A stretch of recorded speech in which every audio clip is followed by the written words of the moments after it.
Today we build on what we did in 11-2. It's important, so we're going to go quick. Remember, adding like terms, you must look at the sign in front of each. So, positive, positive, that's 11x. 11x positive, negative 3, 8x. All right? We must look at those signs in front of them. We look at and see what we can do on one side. Oh, we have positive 6x, we have negative 4x. That would be 2x. All right? We can also remember that if we multiply everything times 7, we can get rid of those awkward fractions, or the least common denominator down here, which would be 16. We can get rid of those. Those are things we need to remember and must be able to do. I go quick because I want to get there. All right.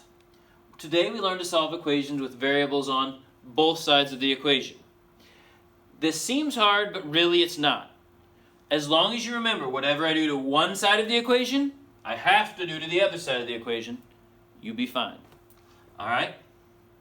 Some problems produce equations that have variables on both sides of the equal sign. Solving an equation with variables on both sides is similar to solving an equation with a variable on one side. You can add or subtract a term, like terms, all right, containing a variable on both sides of the equation. Let's look at that. So, 4x plus 6 equals x. Now, normally we focus on getting the variable all by itself. But in this problem, there's a variable on both sides. So what we can do, we can go ahead and move the variable. Inverse operations, 4x plus that, I want to move the whole thing, because 4x plus, so if I subtract 4x, 4x minus 4x is 0, I'm just left with 6. But if I do it over here, subtract 4x, well, we have 1x minus 4x, that equals negative 3x. Now, I want to get that variable by itself. Negative 3 times x. To undo multiplication, I have to use division by a negative 3, so that's just x. Division by a negative 3. 6 divided by negative 3 is negative 2. And we have our answer. So we still deal with moving things using the inverse operations. These were added together, so I subtracted that, we're good to go. Once I'm down to where one variable is in one place, on one side, then I can use division to undo that, and we use division on the other side, and we get our answer. Let's look at how they state it, just in case you like their way better than mine. All right, we see the problem. Subtract 4x from both sides. We can only subtract it here because those are like terms. That gets us 6 equals negative 3x. Now we focus on getting the x by itself, which is dividing by negative 3. And we get negative 2 equals x, or x equals negative 2. Check your solution by substituting negative 2 in for that.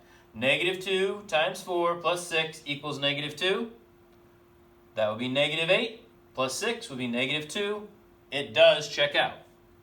Now here, you get to make decisions. What do I want to move where?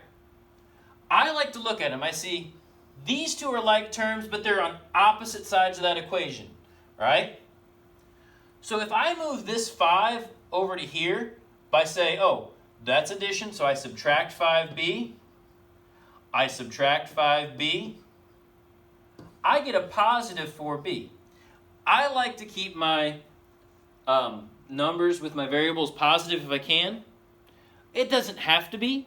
I could have subtracted 9, got 9, and got negative 4 over here. That would have been fine. But I moved this over to here. Because that was addition, I use inverse, and I use subtraction. Now we look at, these are both a positive 18 and a negative 6. Those are both whole numbers. If I got the 4b over here, I'd probably want to move the 6 over there. Well, use inverse operations, I add 6. Use inverse operations, I add 6. That equals 24. Don't forget to bring that equal down. That very much looks like a problem we know what to do with. We divide by 4. We divide by 4. So b equals 6. There is one thing I want you to notice. This step that we did, first you probably want to look, are there any like terms on this side of the equal mark? There are not. Are there any like terms on this side of the equal mark? That should always be your very first step.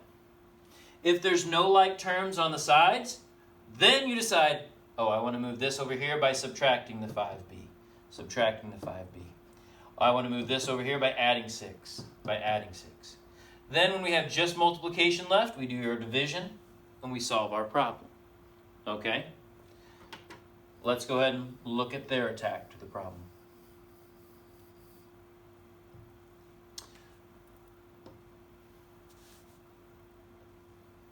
They subtracted 5b. Then they look at the equation like this. I move the 5.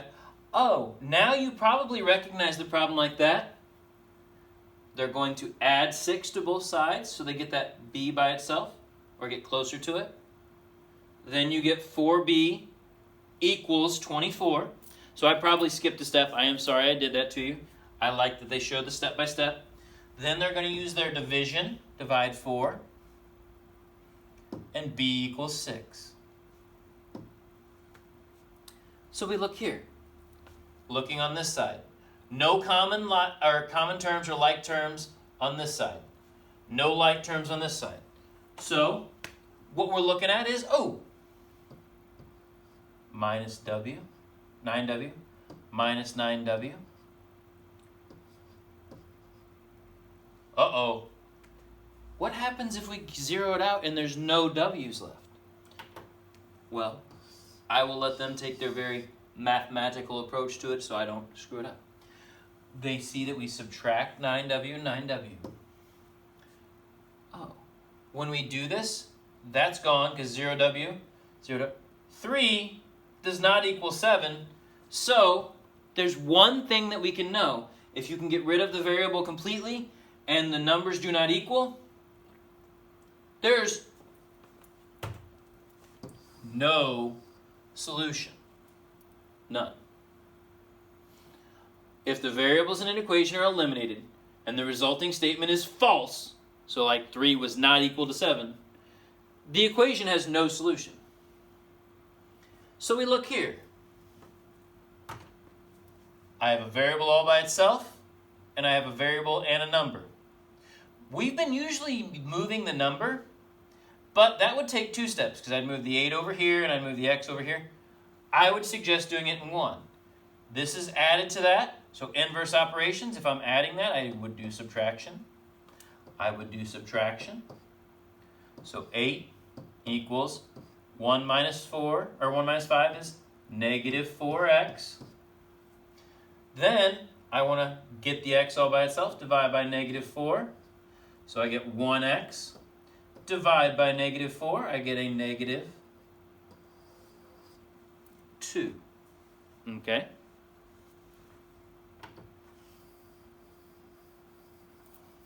All right, let's see what they show.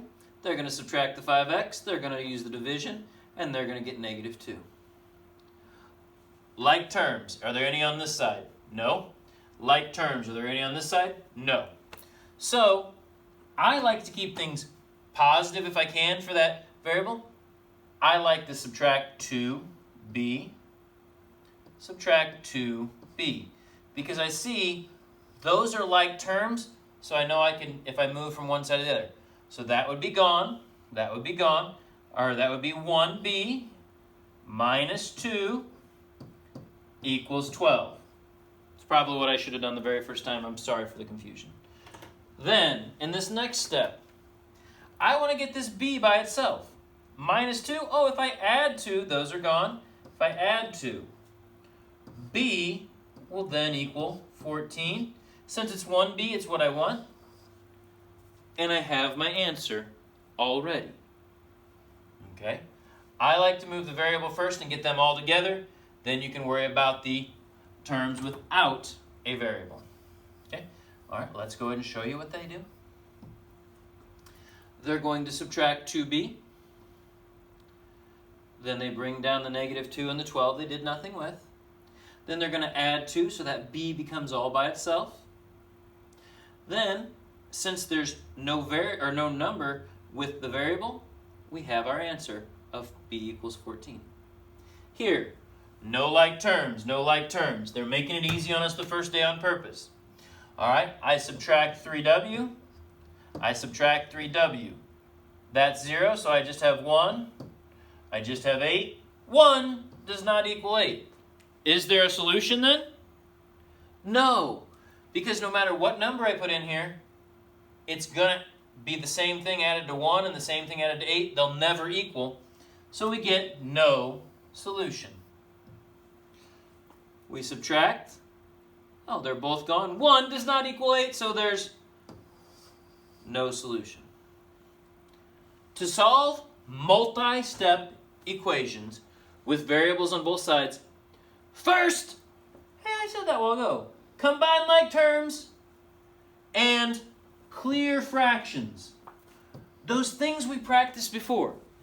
Get rid of all the excess by combining like terms on each side and clearing fractions. Then add or subtract variable terms. Oh, second, add or subtract variable terms. And then, so it's on one side, then use properties of inequalities to isolate the variable.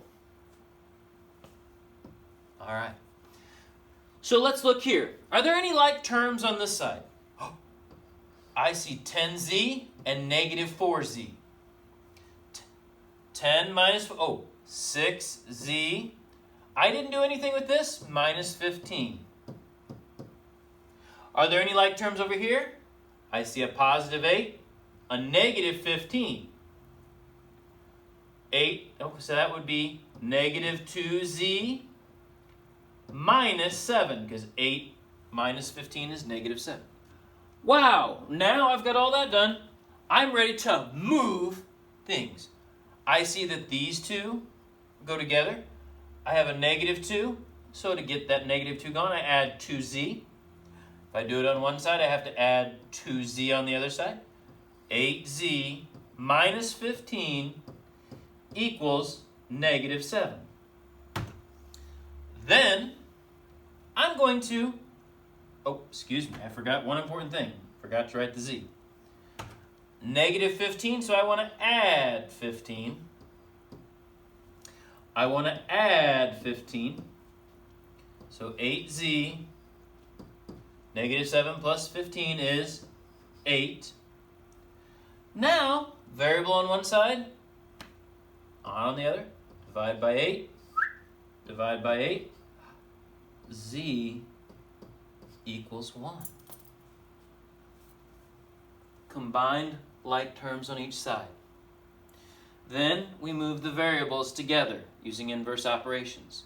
Then we moved the numbers together using inverse operations. Then we got the z all by itself by using inverse operations. And we get our answer of z equals 1.